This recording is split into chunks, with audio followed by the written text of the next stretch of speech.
Good morning મિત્રો, મારી ચેનલમાં આપ સૌનું હાર્દિક સ્વાગત છે. કાલે આપણે લોપની રીત, પછી ચોકડી ગુણાકારની રીત, આદેશની રીત વગેરે રીતો જોઈ ગયા. હવે એમાં સમીકરણો કઈ રીતે ઉકેલવા એ પણ આપણે જોઈ લીધું. હવે આપણે એના ઉપરથી કોયડાઓ ઉકેલવાનું સ્ટાર્ટ કરીએ. આ ચેપ્ટરની અંદર કોયડાઓ પૂછાય છે, બરાબર. તો આપણને પહેલો જ કોયડો દેખાય છે કે ભાઈ બે સંખ્યાનો તફાવત 26 છે. એક સંખ્યા બીજી સંખ્યાથી 3 ગણી છે, તો તે બે સંખ્યા શોધો. તો આમાં તમારે સૌપ્રથમ તો એક્સ અને વાય ધારવા પડશે, કારણ કે દ્વિચલ સમીકરણ ચેપ્ટરનું નામ જ છે. તો તમને એક્સ અને વાય ધારતા આવડી જાય એટલે આ ચેપ્ટર બહુ ઇઝી તમને લાગશે. હવે અહીંયા બે સંખ્યાની વાત કરેલી છે, તો ધારી લઈએ કે બે સંખ્યાઓ એક્સ અને વાય છે. બંનેનો તફાવત 26 છે, એટલે કે એક્સ માઇનસ વાય બરાબર 26 થશે. પછી બીજું શું કીધું છે? એક્સ માઇનસ વાય બરાબર 26. આના ઉપરથી બીજું કીધું છે એક સંખ્યા બીજી સંખ્યાથી 3 ગણી છે, એટલે કે એક્સ બરાબર 3y છે. આ સમીકરણ 2 થઈ ગયા. હવે આ સમીકરણ 1 અને સમીકરણ 2ને તમે તમારી રીતે ઉકેલી શકો.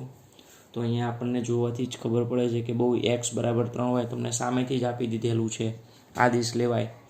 તો અહીંયા એક્સની કિંમત 3y અહીંયા મૂકીએ આપણે, તો એવું થશે 3y માઇનસ વાય બરાબર 26. 3yમાંથી y જાય એટલે 2y બરાબર 26. માટે y કેટલો મળશે? આપણને 13 મળશે. આઈડિયા આવી ગયો. y આપણને કેટલો મળે મિત્રો? અહીંયા 13.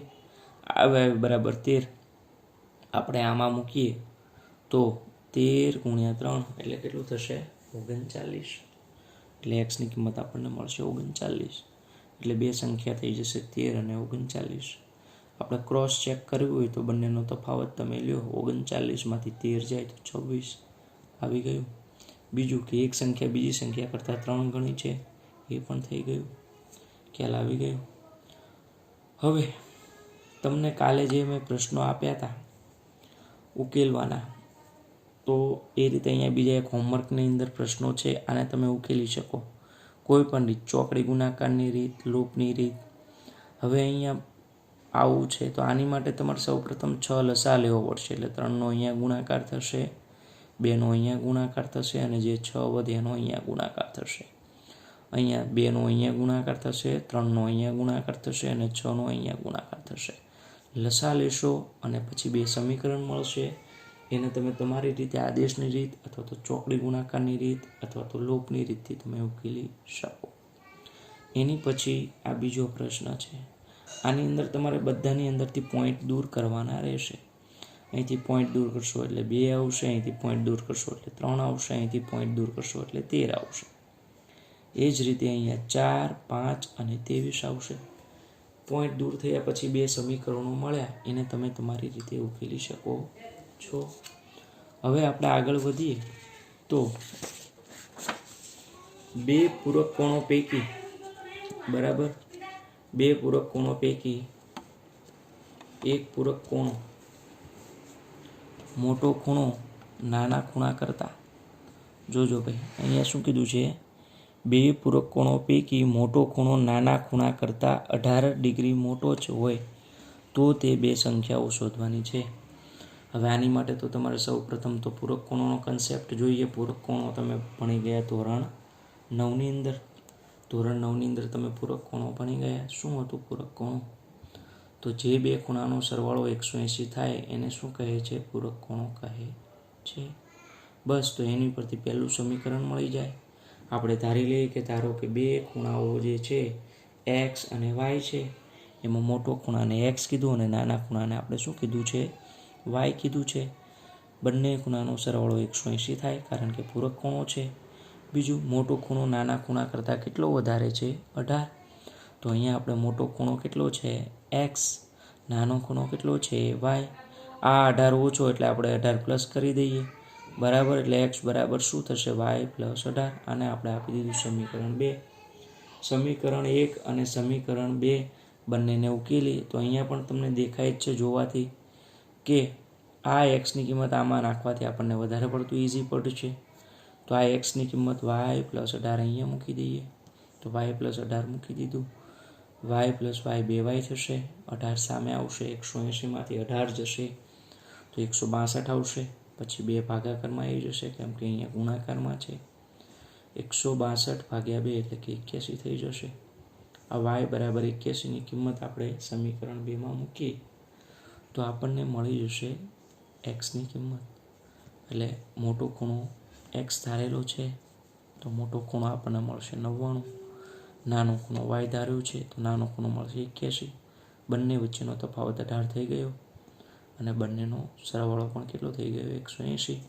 એટલે અહીંયા તમારે ખાસ લોજિક એ યુઝ કરવાનું હતું કે બંને ખૂણાનો સરવાળો 180 થાય. પૂરક ખૂણો હોય તો આ તમારે વિચારતા શીખવું પડશે ધોરણ 9 મુજબ. ચલો હવે એની પછીનો આપણે જોઈએ તો ક્રિકેટ ટીમના કોચે 7 બેટ અને 6 દડાઓ ₹3800માં ખરીદ્યા. પછી તે જ કિંમતવાળા 3 બેટ અને 5 દડાઓ ₹1750માં ખરીદ્યા. તો એક બેટ અને એક દડાની કિંમત શું થાય તે શોધવાની છે. તો આપણે ધારી લઈએ કે ધારો કે એક બેટની કિંમત x છે અને દડાની કિંમત શું છે y છે. ધારી લઈએ કે એક બેટની કિંમત x અને દડાની કિંમત શું છે y. હવે 7 બેટ એટલે 7x, 6 દડા એટલે 6y બરાબર 3800 છે ને ભાઈ. 7 બેટ એટલે કે 7x પ્લસ 6 દડા એટલે 6y બરાબર 3800 રૂપિયા એટલે 3800. એ જ રીતે 3 બેટ એટલે કે 3x પ્લસ 5 દડા એટલે કે 5y બરાબર 1750. સમીકરણ 1 અને સમીકરણ 2 થઈ ગયું. હવે આપણે અહીંયા લોભની રીતથી ઉકેલી તો શું થશે. સમીકરણ 1ને આપણે 3 વડે ગુણીએ એટલે અહીંયા થશે 21 અને અહીંયા આપણે 7 વડે ગુણીએ તો પણ થશે 21. એવું ના કરવું હોય તો આને આપણે 5 વડે ગુણીએ તો થશે 30 અને આને આપણે 6 વડે ગુણીએ તો પણ શું થશે 30. ખ્યાલ આવે ભાઈ. 3 વડે ગુણીએ તો 21, અહીંયા 3 વડે ગુણીએ તો 7 એટલે કે 21. એ રીતે અહીંયા 5 વડે એટલે 30 અને અહીંયા 6 વડે એટલે 30. એ રીતે પણ ચાલે. તો ચલો આને આપણે 3 વડે ગુણીએ તો 21, 3 વડે ગુણીએ તો 18, 3 વડે ગુણીએ તો થશે 114 અને 2 શૂન્ય તો રહેશે જ. અહીંયા આપણે 7 વડે ગુણીશું તો 21, 7 વડે ગુણીશું તો 35 અને 7 વડે ગુણીશું તો 1225 બરાબર. છેલ્લે શૂન્ય તો રહેશે જ. નિશાની બદલવી પડે. પ્લસ હોય તો માઇનસ, પ્લસ હોય તો માઇનસ, પ્લસ હોય તો માઇનસ. 21 ઉડી ગયા. 18માંથી 35 જાય તો -17y. અહીંયા 11,400માંથી 12,250 જાય તો અહીંયા ગણતરી કરેલી છે એ મુજબ કેટલા થશે 850 થશે. પણ કેવા થશે માઇનસ થશે કારણ કે મોટાની નિશાની માઇનસ છે. y બરાબર 850 ભાગ્યા 17 તો 17 પંચા 85 એટલે yની કિંમત આપણને મળી 50. આ y બરાબર 50ની કિંમત આપણે આમાં અથવા તો આમાં બેમાંથી કોઈ એકમાં મૂકી શકીએ સમીકરણમાં. તો y બરાબર 50ની કિંમત સમીકરણ 1માં મૂકી તો 7x પ્લસ 6yની જગ્યાએ 50 બરાબર 3800. 6 પંચા 30 એટલે કે 300. 3800માંથી 300 જાય તો 3500. માટે x બરાબર 3500 ભાગ્યા 7 એટલે કે 500 આવશે. એટલે બેટની કિંમત 500 કારણ કે x આપણને મળ્યો 500 અને x આપણે ધાર્યો તો બેટ એટલે બેટ x મળ્યો 500 અને y એટલે દડો હતો. દડો આપણને મળ્યો 50. દડાની કિંમત 50 રૂપિયા. ખ્યાલ આવી ગયો. હવે આપણે આગળ વધીએ તો શું થશે આગળ. તો આગળના પ્રશ્નમાં આપણે જોઈએ તો એક શહેરમાં ટેક્સી ભાડું નિશ્ચિત ભાડા અને અંતરના પ્રમાણમાં સંયુક્ત રીતે લેવાય છે. હવે આ તમારે ટેક્સી ભાડું તો તમે ટેક્સીમાં ના બેઠા હોય સપોઝ તો તમે રિક્ષાની અંદર બેઠેલા હો તો એમાં તમે સમજી શકો છો કે ભાઈ તમે રિક્ષાની અંદર બેસી ગયા એટલે ખબર મિનિમમ ભાડું હોય કે ભાઈ 5 રૂપિયા તો આપી જ દેવાના. અમદાવાદની અંદર જોઈએ તો હવે અત્યારે હાલ તમે રિક્ષાની અંદર બેસી ગયા એટલે તમારે 7 રૂપિયા તો આપી જ દેવાના. એ નિશ્ચિત ભાડું થઈ ગયું. અને પછી અંતર પ્રમાણે હોય કે ભાઈ તમારે બહુ લાંબુ ડિસ્ટન્સ હોય તો 7 રૂપિયા તો ખરા જ, પણ પછી વધારે એના એડ કરીને 8 રૂપિયા એડ કરો તો સપોઝ 15 રૂપિયા થાય. એટલે નિશ્ચિત ભાડું તો ખરું જ, અને પાછું અંતર જોવાનું, એ સંયુક્ત રીતે ભાડું લેવાય એવું અહીંયા ટેક્સમાં કીધું છે કે ભાઈ એક નિશ્ચિત ભાડું હશે જ, અને પાછું તમે જેટલું અંતર કાપો છો, ઓછું અંતર કાપો તો એ રીતે ઓછું ભાડું, અને વધારે અંતર કાપો તો એ રીતે વધારે ભાડું લઈ શકાય. બરાબર. તો અહીંયા એ રીતે ટેક્સીનું ઉદાહરણ આપ્યું છે, આપણે રિક્ષાનું લીધું એ રીતે. બરાબર. રિક્ષામાં આપણે 7 ફિક્સ અને પછી અંતર પ્રમાણે લેવાય. તો ચલો હવે અહીંયા આપણે સમજીએ કે ભાઈ જે નિશ્ચિત ભાડું પછી 10 કિમીના 105 રૂપિયા છે અને 15 કિમીના 155 રૂપિયા છે. તો નિશ્ચિત ભાડું કેટલું લેવાય છે અને પ્રતિ કિલોમીટરનું કેટલું ભાડું લેવાય છે એ આપણે અહીંયા શોધવાનું છે. ચલો, તો આપણે નિશ્ચિત ભાડાને એક્સ ધારી લીધું અને કિમી દીઠ ભાડાને શું ધારી લીધું? વાય. તો નિશ્ચિત ભાડું એક્સ પ્લસ 10 કિલોમીટર, આપણે 1 કિલોમીટરનું વાય ધાર્યું છે, તો 10 કિલોમીટરનું 10 વાય થાય, બરાબર કેટલું થાય? 105 રૂપિયા થઈ ગયું. હવે નિશ્ચિત ભાડું એક્સ અને 15 કિલોમીટર, તો 15 કિલોમીટરનું 15 વાય બરાબર 155. ખ્યાલ આવ્યો ભાઈ? નિશ્ચિત ભાડું તો એક્સ ફાઇનલ છે જ, 10 કિલોમીટરનું 10 વાય અને 15 કિલોમીટરનું 15 વાય બરાબર 105 અને 155. ખ્યાલ આવી ગયો? સમીકરણ 1 અને સમીકરણ 2. નિશ્ચિત ભાડું બંનેમાં ઉમેરવું જ પડે, એટલે એક્સ કર્યા, બીજું 10 કિલોમીટરના 10 વાય અને 15 કિલોમીટરના 15 વાય 105 અને 155. જોવાથી જ લાગે છે લોભ સરળ લાગશે, એટલે અહીંયા પ્લસનું માઇનસ, પ્લસનું માઇનસ, પ્લસનું માઇનસ. એક્સ એક્સ કટ, 10માંથી 15 જાય તો -5, 105માંથી 155 જાય તો -50, 50ના છેદમાં 5 એટલે આવશે 10. વાય આપણને 10 મળ્યું, અહીંયા મૂકીએ તો 10 ગુણ્યા 10 100, 105માંથી 100 જાય તો એક્સ મળશે આપણને 5. એટલે નિશ્ચિત ભાડું 5 રૂપિયા અને કિલોમીટર દીઠ ભાડું 10 રૂપિયા. તો હવે તમે ચેક કરી શકો અહીંયા કે ભાઈ સપોઝ 10 કિલોમીટરના 10 રૂપિયા લખીએ 100 અને 5 રૂપિયા ફિક્સ નિશ્ચિત ભાડું, એટલે થઈ ગયા 105. 15 કિલોમીટરના 150 અને 5 રૂપિયા ફિક્સ ભાડું એટલે 155 થઈ ગયું. આ રીતે તમે ચકાસણી પણ કરી શકો છો.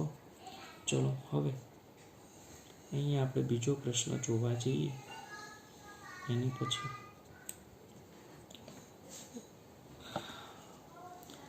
એક અપૂર્ણાંકના અંશ અને છેદ બંનેમાં 2 ઉમેરતા 9/11 બને છે. અપૂર્ણાંકના અંશ અને છેદમાં બંનેમાં 3 ઉમેરીએ તો 5/6 બને છે. તો તે અપૂર્ણાંક શોધવાનો છે. તો તમને ખબર હોય તો અપૂર્ણાંક એટલે પોઈન્ટવાળી સંખ્યા. પોઈન્ટવાળી સંખ્યા આપણને x/y સ્વરૂપમાં મળે. તો આપણે ધારી લીધું કે ધારો કે અપૂર્ણાંક સંખ્યા x/y છે. તમને આપેલું છે 2 ઉમેરીએ તો શું મળશે? 9/11. હવે આનું આપણે સાદુરૂપ આપી દઈએ. 11નો સામે ગુણાકાર થાય તો 11x + 22. આનો અહીંયા ગુણાકાર થાય તો 9y + 18. 9 આ બાજુ આવે તો -22 આ બાજુ આવે તો -18માંથી 22 જાય તો -4. આને આપણે આપી દીધું સમીકરણ 1. હવે મિત્રો 3 ઉમેરીએ તો આપણને 5/6 મળે છે. લખેલું છે 3 ઉમેરતા 5/6 મળે. 5/6 થઈ ગયું. 6નો અહીંયા ગુણાકાર થાય તો 6x + 18 અને અહીંયા 5y + 15. હવે સામે આવે તો માઇનસ થઈ જાય, આ સામે આવે તો -15માંથી 18 જાય તો -3. આને આપણે સમીકરણ 2 આપી દીધું. હવે આપણે સમીકરણ 1 અને બંનેને ઉકેલી તો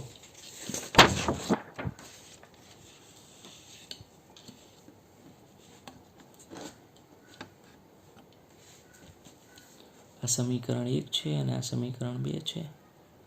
હવે આપણે ઉકેલવા જઈએ તો અહીંયા ક્રોસ મારેલું છે. 6ને અહીંયા ગુણો તો 66 અને 11ને અહીંયા ગુણો તો 66. એ રીતે ના કરવું તો 5ને અહીંયા ગુણો તો 45 અને 9ને અહીંયા ગુણો તો 45. ક્રોસ મારવાનું, આનો આમ ઇઝી. તો આપણે 11 વાળી રીત અપનાવીએ અને 6 વડે ગુણીએ. 66 54 24 11 વડે 66 55 33.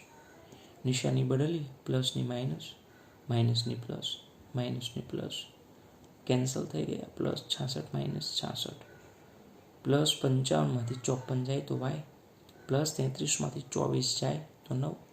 વાયની કિંમત 9 મળી ગઈ. એ સમીકરણ 1 અથવા તો 2માં મૂકીએ તો 11x 9, વાયની જગ્યાએ 9 મૂકીએ બરાબર -4.